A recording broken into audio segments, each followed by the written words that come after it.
여러분, 제 이름은 최명희입니다. 올해 65살이 되었습니다. 평생을 가족의 울타리 안에서 살았지만 그 울타리는 저를 위한 게 아니었어요. 제 이름은 그냥 편리한 도구일 뿐이었습니다. 남동생 부부가 제 명의로 10억 원을 대출받고 잠적한 그날 저는 깨달았어요. 제 인생에 진짜 이름이 없었다는 걸 말이에요. 저는 20살에 시집와서 남편과 작은 양복점을 운영했습니다.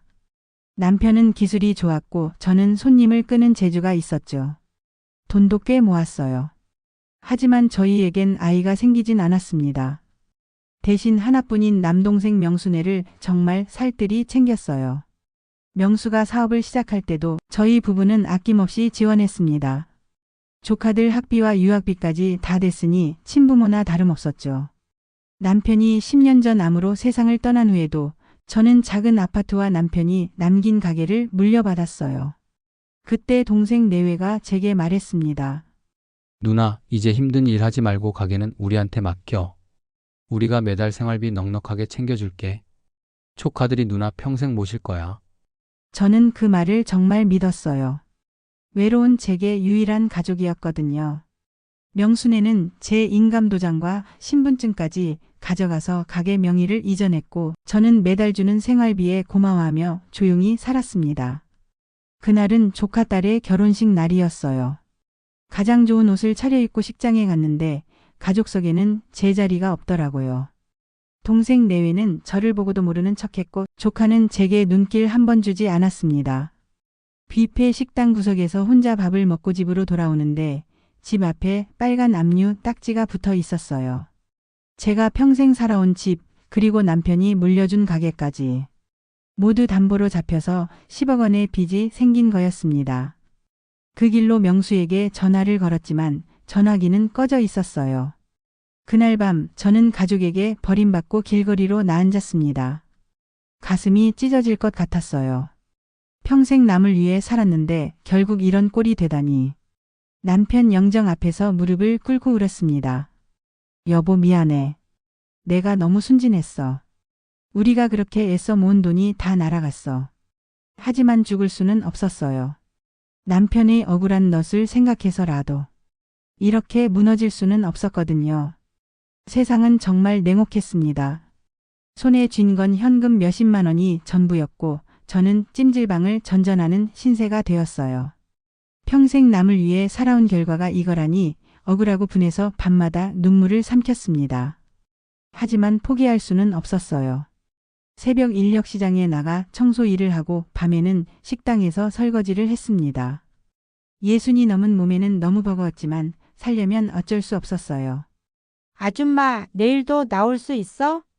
매번 불안정한 일용직이었지만 하루하루 버텨나갔습니다. 하지만 몸은 정직했어요. 결국 과로로 쓰러져서 응급실에 실려갔거든요. 병원에서 며칠 입원하고 나니 그나마 있던 돈도 다 사라졌습니다. 퇴원하면서 간호사가 말했어요. 할머니, 앞으로 무리하시면 안 돼요. 나이를 생각하셔야죠. 나이를 생각하라니. 나이가 먹고 살기를 포기하라는 뜻인가요? 퇴원하던 날 남편의 유품처럼 남은 낡은 재봉틀을 중고로 팔기 위해 수리점에 들렀어요. 이거 이제는 부품도 안 나와서 돈 안 돼요. 주인의 말에 마지막 희망마저 사라지는 것 같았습니다. 재봉틀을 끌어안고 망연자실하게 앉아 있는데 수리점 구석에 버려진 낡은 청바지 더미가 눈에 들어왔어요. 그때 갑자기 젊은 시절이 떠올랐습니다. 남편 어깨너머로 배웠던 누빔 기술 말이에요. 여보야, 이 누빔이 얼마나 어려운 기술인지 아나? 손끝에 온 정성을 다해야 해. 남편의 목소리가 귓가에 들리는 것 같았어요. 그래, 내게도 기술이 있었지. 내 손에도 그 정성이 남아 있을 거야. 수리점 주인에게 양해를 구하고 그 자리에서 낡은 청바지를 뜯어 재봉틀을 돌리기 시작했어요. 각기 다른 색의 데님 조각들을 이어붙이고 그 위에 촘촘하게 실을 박아 누볐습니다.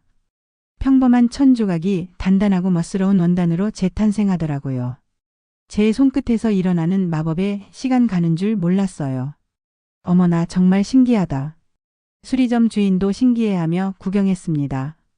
오래된 기술이지만 요즘 세상에선 보기 드문 거였거든요. 제 손이 저절로 움직였어요. 마치 남편이 제 손을 잡고 가르쳐 주는 것 같았습니다. 그래, 이렇게 해야 튼튼하고 예쁘게 나와. 그때 한 젊은 여성이 수리점으로 들어왔어요. 자신을 디자이너라고 소개한 윤세아 씨는 제 손에서 만들어지는 누빔 원단을 보더니 눈을 반짝였습니다. 어머님, 이거 혹시 직접 만드신 거예요? 정말 아름다워요. 세아 씨는 유명 디자이너 밑에서 일하다가 독립해서 자신만의 브랜드를 준비 중이라고 했어요. 어머님, 제가 이 원단을 좀 사도 될까요? 그리고 혹시 이런 원단을 더 만들어 주실 수 있나요? 세아 씨의 간절한 목소리에 저는 꺼져가던 삶의 불씨가 다시 타오르는 걸 느꼈어요. 이런 일이 우연일까요? 아니면 남편이 하늘에서 도와주는 걸까요? 세아 씨는 제 손을 꼭 잡으며 말했어요. 어머님, 이런 기술을 가지고 계시면서 왜 이런 일을 하고 계세요? 저는 제 사정을 간단히 얘기했습니다. 동생이 제 명의로 빚을 만들어 잠적했다고 지금은 갈 곳이 없다고요. 세아 씨의 눈에 눈물이 고였어요. 어머님, 저와 함께 일하실 생각 없으세요? 그날 이후 제 인생이 바뀌었습니다. 세아 씨의 작은 작업실 한편에서 매일 청바지를 누볐어요. 세아 씨는 제가 지낼 작은 방을 마련해주고 제 기술에 장인이라는 호칭을 붙여주며 존중해 주었습니다. 오랜만에 사람 대접을 받는 기분이었어요. 어머님, 정말 대단하세요. 이런 기술을 어디서 배우셨어요? 세아 씨가 물을 때마다 저는 남편 얘기를 했어요. 어깨너머로 배운 기술이지만 그때의 정성과 사랑이 고스란히 남아 있었거든요. 세아 씨는 제가 만든 누빔 원단으로 세상에 단 하나뿐인 가방을 만들기 시작했습니다. 버려진 청바지가 이렇게 아름다운 가방으로 태어나는 걸 보면서 저는 제 인생을 되돌아봤어요. 나도 버려진 존재였는데 이렇게 새로운 모습으로 다시 태어날 수 있구나. 매일 아침 일어나서 재봉틀 앞에 앉을 때마다 설렜습니다. 오늘은 또 어떤 작품이 나올까? 어느 날 세아 씨가 제게 물었어요. 어머님, 저희 브랜드 이름을 뭘로 할까요? 저는 잠시 생각하다가 대답했습니다. 내 이름은 최명희야. 평생 누군가의 아내, 누나, 고모로만 불렸던 제가 처음으로 제 이름을 되찾은 순간이었어요. 가슴이 뭉클했습니다. 이제야 내가 최명희구나.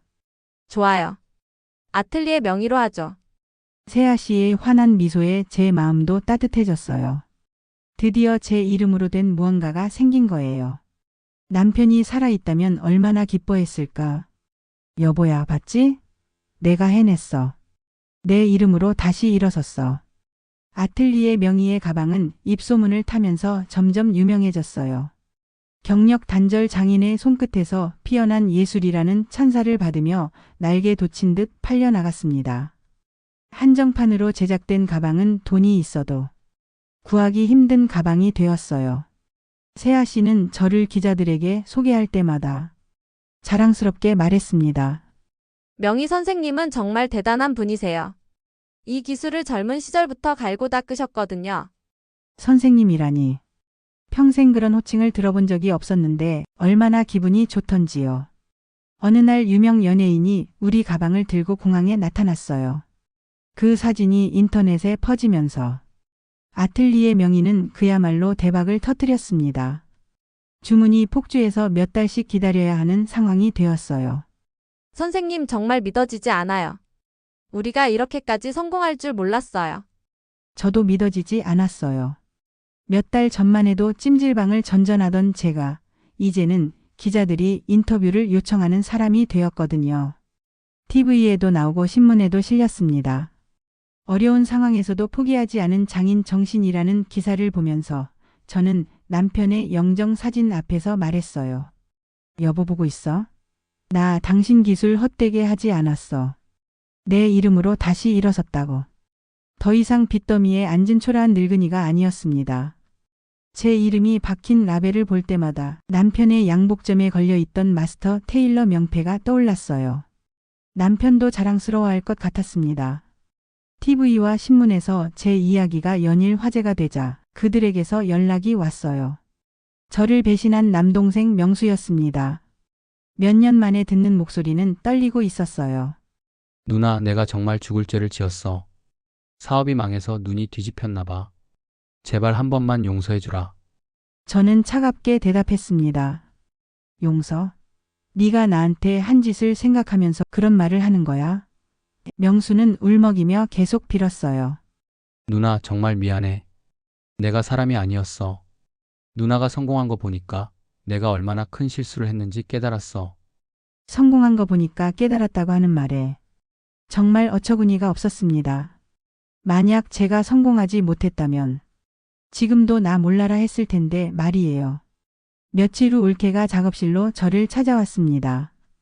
예전보다 많이 초췌해진 모습이었어요.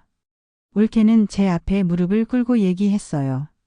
형님, 저희가 정말 잘못했어요. 다시 생각해보니 저희가 얼마나 큰 죄를 지었는지 알겠어요. 저는 묵묵히 울케를 바라봤습니다.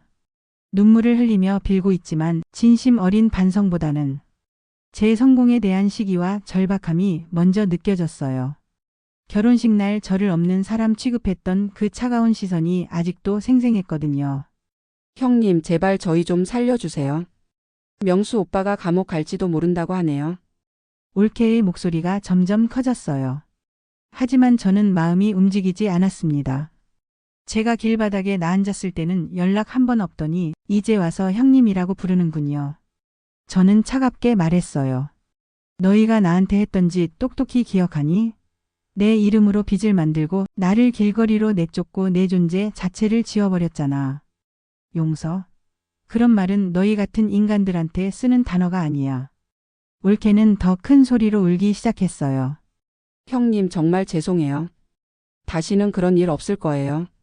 제발 한 번만, 딱 한 번만 용서해 주세요.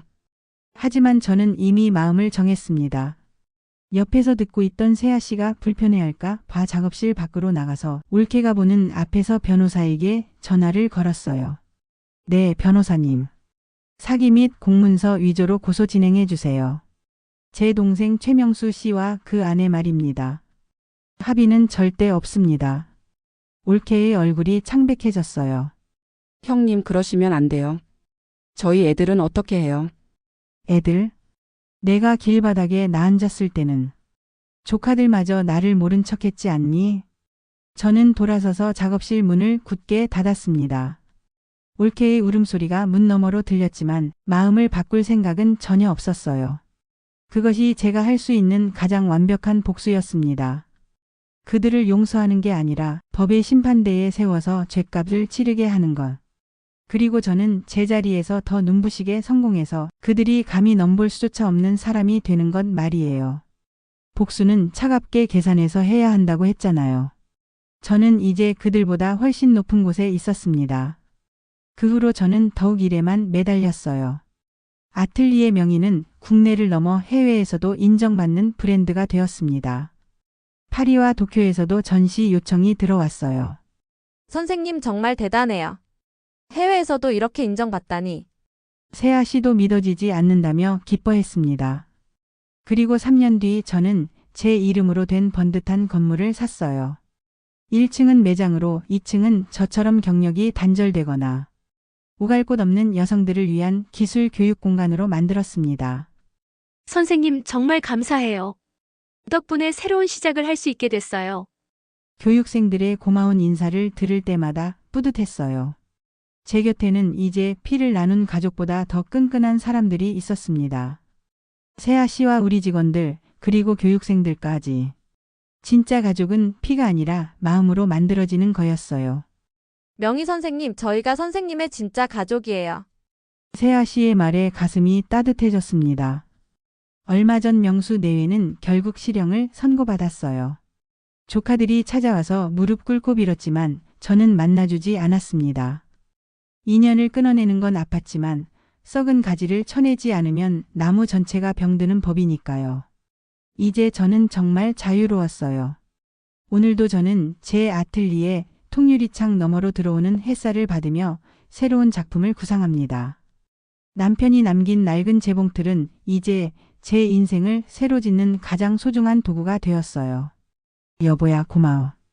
당신이 남긴 기술로 내가 이렇게 새로운 인생을 살고 있어. 제 이야기가 누군가에게 작은 용기가 되었으면 좋겠어요. 인생은 언제든 다시 시작할 수 있습니다. 바로 당신의 이름으로 말이에요.